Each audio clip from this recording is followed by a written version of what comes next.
君の中にある赤と青き線それらが結ばれるのは心の像গাইস অনেকদিন হয়ে গেল আমি আমার ছাদ বাগান ও মাছের আপডেট দেই না। তো আজকের ভিডিওতে আমি আমার ছাদ বাগান ও মাছের আপডেটটা তুলে ধরবো। তো এখন যা বলো ছাদে, সো চলেন যাওয়া যাক। তো ছাদে যাওয়ার আগে আমার নেওয়া লাগবে হলো কিছু পোকা ও মাছের খাবার। তো চলে আসলাম ছাদে, আর এটা হলো আমার ছাদ বাগান। আর কিছুদিন যাবত বৃষ্টি পড়ার কারণে ছাদ বাগানটা অনেক সতেজ হয়ে গেছে। আর হলো একটা গোলাপ গাছ, যেটার ডালগুলো অনেক বড় হইতেছে, আর এটা কিন্তু একটা ফুল ফুটছিল। এইখানে আমি পর্তুলিকা লাগাইছি, কিছু পানি জমে গেছে। এটা হলো আমার জবা গাছ, আর এই চিপার মধ্যে একটা জবা ফুল ফুটছে। এইখানে দুইটা গাছের মাঝখানে একটা সুন্দর সাদা নয়নতারা।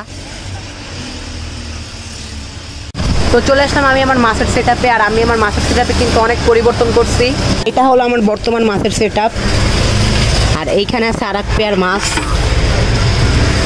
সো এখানে আসলো আমার মাছের ফ্রাই, আর এইখানে আসলো গাপ্পি আর মলি, আর এইখানে আসলো একজোড়া এক্সোটিক গাপ্পি। তো চলেন এখন আমি আমার মাছদের খাবার দিই, আর তারপরে আমি আমার মাছদের দেখাই। গাইস এই বেবিটা অনেক তাড়াতাড়ি গ্রো হয়ে গেছে। গাইস আমি আমার ফিশ বেবিদের খাওয়াবো হলো এই যে আমার হাতে থাকা হলো মাইক্রোওয়াম।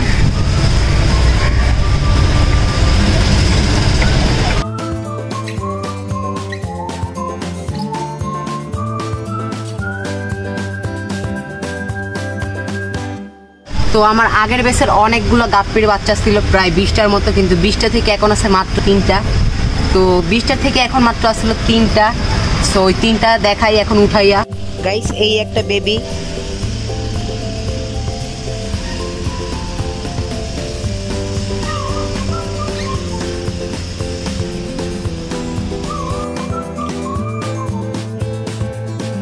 গাইস বাকি 2টা বেবি, একটা হলো মেল আর একটা হলো ফিমেল। এখন এই পেয়ারটা আমি ধইরা দেখাই। গাইস এর ফিমেলটা কিন্তু অনেক সুন্দর, আর এটার লেজটা কিন্তু একদম সেই। আর এই উপর দিয়ে একটু দেখাই।